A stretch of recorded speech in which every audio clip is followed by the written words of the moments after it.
नमस्कार साथियों, आप सभी का स्वागत है सुपर स्टडी मिक्स में। तो आज बहुत महत्वपूर्ण ये टॉपिक रहने वाला है और साथियों बहुत महत्वपूर्ण ये क्रॉप्स रहने वाली हैं।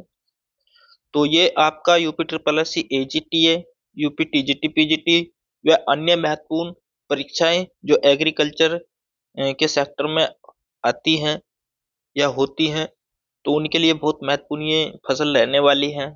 तो साथियों आपसे निवेदन है, अगर आप हमारे चैनल पर पहली बार विजिट कर रहे हो तो साथियों चैनल को सब्सक्राइब कर लीजिए।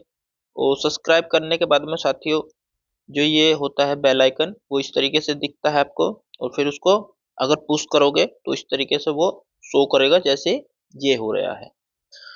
तो इससे ये आपको लाभ होगा कि भविष्य में कोई भी वीडियो अपलोड करते हैं या लाइव आते हैं तो आपको तुरंत नोटिफिकेशन आप तक पहुंच जाएगा।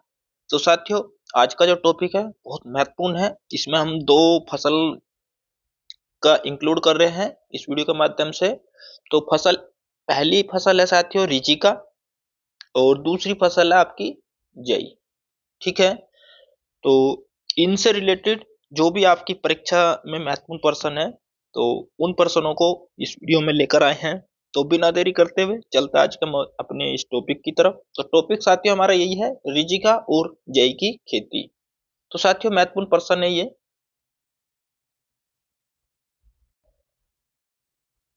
तो साथियों पहले हम बात करते हैं रिजिका की। तो ये लुसरन या अल्फा अल्फा के नाम से इसको जाना जाता है। तो इसको साथियों अब हम बात कर लेते हैं, ये चारे वाली फसल के रूप में भी यूज करते हैं, जिसको चारे को बोलते हैं फोडर क्रॉप्स। और पहले नंबर पे इसमें चारे वाली फसल हमने कल नहीं इससे पहले जो वीडियो अपलोड किया था बरसिम, और ये आज दूसरे नंबर की फसल है चारे वाली फसल में रिजिका। और फिर इससे जो अगली फसल आएगी जई, जिसको इंग्लिश में ओट बोलते हैं साथियों। तो इसमें पहला पर्सन है आपका रिजिका का वनस्पतिक नाम क्या है। तो बोटनिकल नेम की बात कर रहे हैं साथियों इसमें। तो मेडिकागो सेटाइवा इसका बोटनिकल नेम है। तो आपसे डायरेक्ट एग्जामिनर पूछ सकता है कि रिजिका का वनस्पतिक नाम क्या है। तो मेडिकागो सेटाइवा इसका बोटनिकल नेम है। फिर बात करते हैं साथियों नेक्स्ट जो पर्सन है, पर्सन नंबर 2, रिजिका का परिवार है। तो जो रिजिका है किस कुल या किस परिवार से संबंधित है। तो ये लेग्यूमिनेसी या फेबेसी परिवार में आती है। ठीक है साथियों, ये चीज आपको ध्यान रखना है। फिर बात करते हैं पर्सन नंबर 3 की। रिजिका का उत्पत्ति स्थान माना जाता है भाई कहीं ना कहीं किसी ने, जैसे हमारा एक उत्पत्ति स्थान माना जाता है मूल निवास, ठीक इसी तरीके से फसलों का भी उत्पत्ति स्थान माना जाता है। तो इसका जो रिजिका का उत्पत्ति स्थान माना जाता है साथियों दक्षिणी पश्चिमी एशिया को माना जाता है रिजिका का उत्पत्ति स्थान। अब पर्सन नंबर 4 की बात करते हैं इसमें। पर्सन नंबर 4 क्या है, रिजिका का सामान्यतः एक रिजिका सामान्यतः एक फसल है। तो आपसे डायरेक्ट पूछ लेगा एग्जामिनर कि निम्न में से रिजिका किस प्रकार की फसल है। तो ऑप्शन में वो अपने अकॉर्डिंग दे देगा। तो लेकिन साथियों ये बहुवर्षीय फसल है, या इस तरीके से दे देगा निम्न में से कौन सी बहुवर्षीय फसल का उदाहरण है। तो ये चीज आपको याद रखना है कि एग्जामिनर आपसे घुमा फिरा के कैसे भी क्वेश्चन पूछ सकता है। तो आपको दोनों ही तरीके से अपने माइंड में बैठा लेना है ये पर्सन। अब बात करते हैं पर्सन नंबर 5 की। रिजिका में क्रूड प्रोटीन पाया जाता है। तो रिजिका में जो क्रूड प्रोटीन पाया जाता है साथियों 15 से 20% पाया जाता है रिजिका में क्रूड प्रोटीन। अब बात करते हैं पर्सन नंबर 7 के साथियों। रिजिका को यह भी कहा जाता है, रिजिका को अन्य नाम से भी जाना जाता है, जैसे चारे वाली फसलों की रानी। तो चारे वाली फसलों की रानी कहा जाता है आपका रिजिका को। और अभी मैंने इससे पहले जो वीडियो अपलोड की थी चारे वाली फसल के बारे में, मैंने बताया भी था कि पहले नंबर पर बरसिम है, दूसरे नंबर पर आपका रिजिका है, तीसरे नंबर पर जई है। तो साथियों बरसिम को कहा जाता है चारे वाली फसल का राजा, और रिजिका को कहा जाता है चारे वाली फसल की रानी। अब बात करते हैं प्रश्न नंबर 8 की। आशा करता हूं अब तक का ये जो वीडियो का सेशन है आपको काफी अच्छा लगा होगा और स्पष्ट आपकी कंफ्यूजन जो है वो दूर हो रही होगी। अब बात करते हैं प्रश्न नंबर 8। रिजिका की जड़ें भूमि में जाती हैं। तो जो रिजिका की जो जड़ें जाती है साथियों, ये गहरी जाती है। ऐसा नहीं है ये उथली जड़ नहीं वाले हैं, जैसे गेहूं थोड़ा उथली जड़ पे बोया जाता है, तो इस तरीके से नहीं, ये नीचे तक जाती है इसकी जड़ें। तो नेक्स्ट प्रश्न है प्रश्न नंबर 9 साथियों। प्रश्न नंबर 9 में क्या पूछा गया है? प्रश्न नंबर 9 में पूछा गया है आपका, रिजिका को बोते समय उपचारित करना चाहिए। भाई सीधी सी बात है, अगर हम कोई भी फसल बोते हैं तो उसमें उपचारित करने का मेथड भी पाया जाता है कि उपचारित करना है आपको। तो उपचारित हमें रिजिका को बोते समय उपचारित करना चाहिए साथियों, राइजोबियम मेलिलोटाई से। राइजोबियम मेलिलोटाई कल्चर से हमें इसको उपचारित करना चाहिए। अब बात करते हैं प्रश्न नंबर 10 की। रिजिका को मतलब रिजिका जब कोई भी फसल अगर बोते हैं तो साथियों उसका बुआई का समय भी एक निर्धारित होता है। तो बुआई का समय क्या है साथियों रिजिका का? 15 सितंबर से लेके 15 अक्टूबर तक रिजिका का बुआई का समय है। अब बात करते हैं प्रश्न नंबर 11 की। रिजिका के रिजिका को बुआई की सामान्य विधि के लिए उपयुक्त बीज दर। तो सीधी सी बात है, इसमें बीज दर की बात की गई है कि अगर हम रिजिका की बुआई करेंगे तो उसमें सामान्यतः जो रिजिका के बीज की जो दर हमें कितनी जरूरत पड़ेगी या कितनी हमें आवश्यकता होगी बीज दर की। तो साथियों जो बीज दर है हमारा 20 से 25 किलोग्राम प्रति हेक्टर के हिसाब से रिजिका की फसल के बीज की जरूरत पड़ती है। अगर हमें रिजिका की बुआई अगर करनी है तो अगर उसमें हमें बीज की मात्रा अगर चाहिए तो 20 से 25 किलोग्राम प्रति हेक्टर के हिसाब से हमें मात्रा लेनी होगी। अब बात करते हैं प्रश्न नंबर 12 की। तो प्रश्न नंबर 12 में क्या है साथियों, जो रिजिका की पहली कटाई का समय है। तो रिजिका की जो पहली कटाई का समय है साथियों, बुआई के 50 दिन बाद या 50 से 55 दिन बाद बोल सकते हैं साथियों, 50 से 60 दिन बाद भी बोल सकते हैं, लेकिन 50 दिन बाद में इसकी अगर आपने बुआई की है तो बुआई के 50 से 55 या 60 दिन जैसे लेकिन 50 के दिन 50 दिन के बाद में ही इसकी कटाई करनी चाहिए।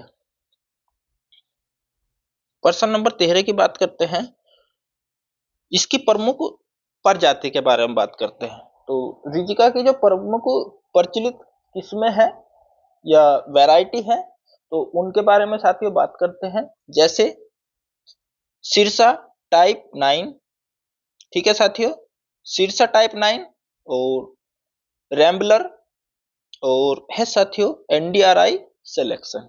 तो इस तरीके से ये जो रिजिका की प्रमुख वैरायटी है, इनको अगर हम बोएंगे तो हमें अच्छा उत्पादन मिलेगा। नेक्स्ट बात करते हैं साथियों प्रश्न नंबर 14 की। रिजिका को हरी अवस्था में अधिक मात्रा में खिलाने से उत्पन्न होने वाले रोग का नाम है। तो साथियों अगर भाई सीधी सी बात है, एक कोई भी डाइट या कोई भी भोजन का एक मानक निर्धारित किया गया है, जो जिसकी कैपेसिटी है उसी के अनुसार वो लेगा, शरीर की क्षमता के ऊपर है। लेकिन इसमें जो बताया गया है, अगर इसकी मात्रा ज्यादा अगर लोगे पशु को अगर ज्यादा इसकी मात्रा खिला देंगे तो उनमें साथियों अफरा बोल्ट होने वाली प्रॉब्लम हो जाती है। तो उनको अगर रिजिका की ज्यादा मात्रा खिला देंगे तो उनको अंदर अफरा वाली समस्या हो जाएगी। तो इसमें यही बताया गया है प्रश्न में कि अगर रिजिका की हरी अवस्था है और उसको हम अधिक मात्रा में पशु को खिला रहे हैं तो उससे क्या होगा साथियों, अफरे वाली समस्या उत्पन्न हो जाएगी। अब बात करते हैं प्रश्न नंबर 15 की। तो रिजिका में पाए जाने वाले एल्कोलाइड का नाम है। तो सीधी सी बात है, वो पूछ लेगा कि रिजिका में पाए जाने वाला एल्कोलाइड जो है उसका क्या नाम है। तो सोपेनिन, जिसको साथियों ऑक्जेलिक के नाम से जाना जाता है, सोपेनिन और ब्रैकेट में ऑक्जेलिक के नाम से जाना जाता है। प्रश्न नंबर 16 की बात करते हैं। रिजिका की फसल का प्रमुख खरपतवार है। तो साथियों रिजिका की जो प्रमुख फसल का जो खरपतवार है तो अमर बेल है, जिसको साथियों बिल्कुल देसी भाषा में कसकुट्टा भी बोलते हैं। तो कसकुट्टा के नाम से भी जाना जाता है अमर बेल को साथियों, और ये इसका रिजिका का प्रमुख खरपतवार है। तो आशा करता हूं कि जो आज के इस सेशन का पहला जो टॉपिक था रिजिका, वो आपको भली बात समझ में आ गया होगा, और जो आपके अंदर कंफ्यूजन होगी वो भी हमने इसमें एक्सप्लेन करने की कोशिश की है। अब बात करते हैं चारे वाली फसल का जो तीसरा नंबर है, वो है साथियों जई की फसल। तो जई की फसल से जो भी आपके महत्वपूर्ण प्रश्न बनते हैं उनको हम इंक्लूड कर रहे हैं। जैसे जई का वैज्ञानिक नाम क्या है साथियों? तो जई का वैज्ञानिक नाम है साथियों एविना सेटाइवा। तो एविना सेटाइवा आपका जई का बॉटनिकल नेम है। फिर साथियों इसमें पूछ लेगा कि जई किस परिवार से है, तो ये आपका ग्रेमनी परिवार में आती है जई। और नेक्स्ट प्रश्न है साथियों, इसका बहुत महत्वपूर्ण प्रश्न है ये कि जई में गुणसूत्रों की संख्या कितनी होती है? तो 2n बराबर 42। तो जई और कहीं ना कहीं आपका गेहूं, गेहूं में भी यही होता है 42। तो 2n बराबर 42 इसके गुणसूत्रों की संख्या होती है। नेक्स्ट प्रश्न है प्रश्न नंबर 4, जई के छिलके में पाया जाता है। तो जई का जो छिलका होता है उसमें क्या पाया जाता है? तो उसमें साथियों परफ्यूम पाया जाता है। नेक्स्ट प्रश्न की बात करते हैं प्रश्न नंबर 5, जई के लिए जलवायु की आवश्यकता होती है। तो सीधी सी बात है, जो जई है हमारी कहीं ना कहीं ये रबी की फसल है, और रबी आप जानते ही हो जब भी फसल बुआई का समय होगा तो ठंडे मौसम में बुआई की जाती है, और जैसे ही गर्म मौसम स्टार्ट होता है तो तुरंत वो फसल काट ली जाती है। ठीक वही है कि जई के लिए जलवायु की आवश्यकता होगी साथियों ठंडी एवं शुष्क जलवायु की।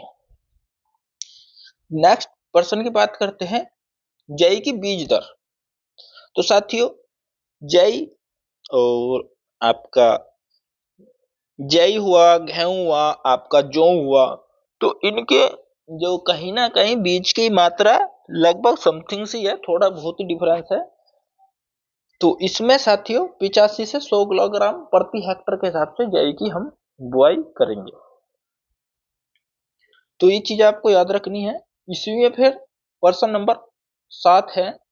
प्रश्न नंबर 7 में क्या बताया गया है कि जई की बुआई करते हैं। तो वो ही जो अभी मैं बता रहा था कि कहीं ना कहीं ये रबी फसल मतलब रबी सीजन की फसल है। तो रबी का वही है, लगभग अक्टूबर महीने से 15 अक्टूबर के से स्टार्ट हो जाता है रबी सीजन। और इसमें जो बुआई करते हैं साथियों 15 अक्टूबर से लेकर 15 दिसंबर के बीच में कर देते हैं जई की बुआई। अब बात करते हैं प्रश्न नंबर 8 की।